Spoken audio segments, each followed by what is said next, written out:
here on Mondays, Wednesdays, and Fridays to welcome in the Hall of Famer Andy Roddick, along with Tracy Austin here. And Andy, you've made a lot of memories at Wimbledon. What went through your mind when you first saw the news that the championships were canceled this year?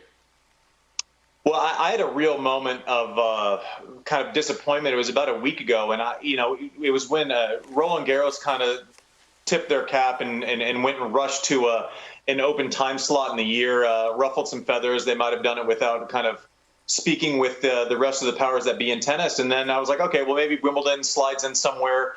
And then I read something that was like, well, the grass is different. It's not as if you can just move a U.S. Open or move Roland Garros.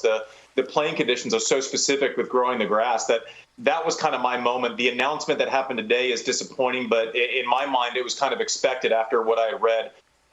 With how precise you have to be with growing the grass and getting it ready for a certain type of year. It's not just something that you can adjust on a whim. So it's horrible. I mean, you go to Wimbledon as a tennis player, it feels like you're going home. It feels like it's the cathedral. It's the place that has all the history. So it stinks. Like everything else with this virus and the things that we're missing and the memories that we're missing.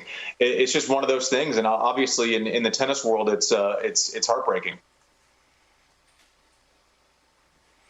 And when you think about the Grand Slam ramifications, Andy, and the fact that, it seems years ago now, but Novak Djokovic won the Australian Open on February 2nd, his 17th major. Roger with 20. We don't know how much longer he'll be playing. And on the women's side with Serena Williams going for that record 24, now will miss a championship that she's won so many times. How does this affect the ramifications all time? Well, yeah, I mean, this could have a direct impact on our history books forever. If you were to ask pretty much anyone in tennis, and what's Roger's best shot at winning a slam? What's Serena's best shot at winning a slam? And Novak has probably been the best player on grass for the last 6 or 7 years. So this has a major impact on potentially on the all-time slams lead. I mean, Serena's going after Margaret Court, and may have just lost her best shot to tie her. So this is not only a kind of a temporary inconvenience or just kind of pushing it off to another year. We're in kind of the golden age of rewriting our history books on the men's and the women's side. And so this is a real blow. Someone like Rafa might actually be going, okay, well, maybe Roger and Novak are the favorites. I'm still going to get my look at, most likely, we don't know what we don't know, but I'm still most likely going to get my look at the U.S. Open and the French Open. So you hate to think about it in the terms of who it benefits, but a real blow to Novak and a real blow to Roger as far as it goes, the all-time slams lead, and maybe mostly with Serena. Andy, obviously unprecedented times, but now the players know that there's nothing on the tennis calendar at least till July 13th. That's a long time for a tennis player. That's 3.5 months. Talk about the mindset of what these players might be going through. And then also the top players make plenty of money, but how about some of these young kids or the players that are right on the edge that are ranked, 80 to 300 that aren't making any money at all? Yeah, that's the thing. I mean, the headlines are made when the Grand Slams announce a record prize money pool, right? And you see that Roger is pulls in the most money yearly, and you look at these Forbes lists, and all of that is glitz, glamour, and presents a certain narrative around the world of tennis. But the reality is, people ranked 50 and lower have to cover all their own expenses. They rely on the prize money. They rely on the 11-month a year tennis calendar, and that's just out the door. So hopefully, the powers that be on the ATP side, on the WTA side, maybe some of the players that have kind of reaped the financial benefits, there needs to be some strategic element with coming up how you're going to fill the gap for the people that haven't quite made it financially and aren't financially viable.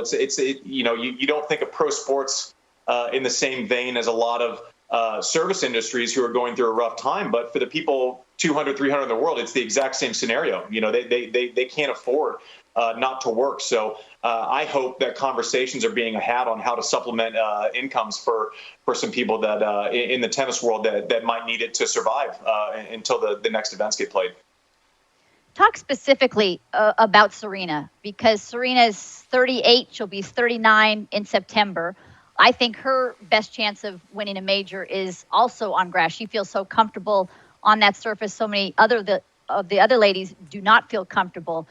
But a year later, is she going to hang around? Is she still going to be at the top of the game? Can she tie Margaret Court?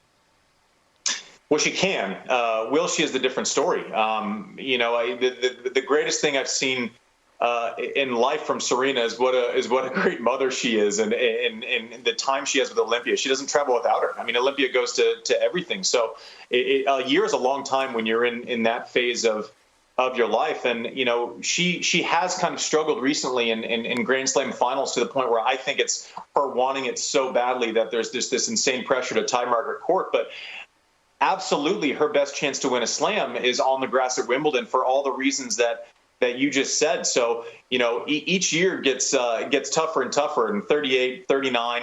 I personally think she's going to stay on tour until she breaks that record, or at least until she's healthy enough to think that she has a shot of breaking that record. But real blow to Serena's chances of surpassing Margaret Court now. I mean, it's got to be frustrating because it's just out of your hands, and everybody is dealing with some major issue from this thing. And I understand Serena winning another Wimbledon is like someone complaining about leaves in their swimming pool at this moment in time, but it will affect the history books of our sport potentially from here on out. So as of now, Andy, Wimbledon canceled, Roland Garros postponed, and the U.S. Open came out today and said right now they are going as scheduled. We shall see. But what the USTA has done at their National Tennis Center is you reacted to this yesterday. The Billie Jean King National Tennis Center being made into a 350-bed hospital. Louis Armstrong Stadium going to be used for food service that needs to be dispersed around New York City. You said it. This is so damn great. It sure is. What makes you so proud of this? I mean, well, what doesn't? I mean, I'm following all the news like everyone else, and I'm so concerned and so worried, and I'm constantly trying to figure it out. And so when you see something that you're close to, right, something that you can relate to, and a venue that you've been to a million times that has owned so much of your personal history, stepping up to the plate, tennis always steps up to the plate. Always, always, always, whether it's charity events around the world and having other players fly in, whether it's there's been a lot of talk of Martina Navratilova today on the show with her defecting, with her coming out in the 80s, with Billie Jean King and her fight for equal rights, with Roger Federer's work with UNICEF, with what Andre Agassi's done on the east side of Las Vegas, what Venus and Serena do with their literacy programs in Florida. I am so, so, so proud of the tennis community always. And this is just another example. Bravo, USTA. Thank you for stepping up for New York City. This is just such a big deal, and I'm so proud to be a part of the tennis community. Andy, today we're highlighting Martina Navratilova. Obviously, she had such incredible longevity. She finished by winning the U.S. Open mixed with Bob Bryan when she was 49 years old. That's just incredible. But what were you most impressed with? What stands out about Martina's career for you? It's two separate conversations to me, Tracy. It's everything that she had to overcome just to get the opportunity to play professional tennis like the rest of us, right? Defecting, leaving your family, having to make those decisions at 17, 18, 19 years old it's more than most people at that age could ever have to deal with. And then you get to the player, Martina Navratilova. She's one of those players that you could look and when you're having the conversation across generations, she was so physically fit, so athletic, so dynamic. She would have been able to play in absolute any era, full stop. And she did. When you mentioned she won the mixed doubles with Bob Bryan when she was 49 years old. Just an amazing story all around. I've been watching the pieces today on air before I came on, and they make you emotional. I don't know that I was fully aware of the moment after you beat her in the 1981 U.S. Open final and kind of the culmination of what that meant to her. That was an amazing moment. She was probably upset that she had just lost to you, but the bigger thing was compassion, acceptance, people helping people, lifting her up in a time of need. And there are a lot of parallels between a moment like that and what we're dealing with now.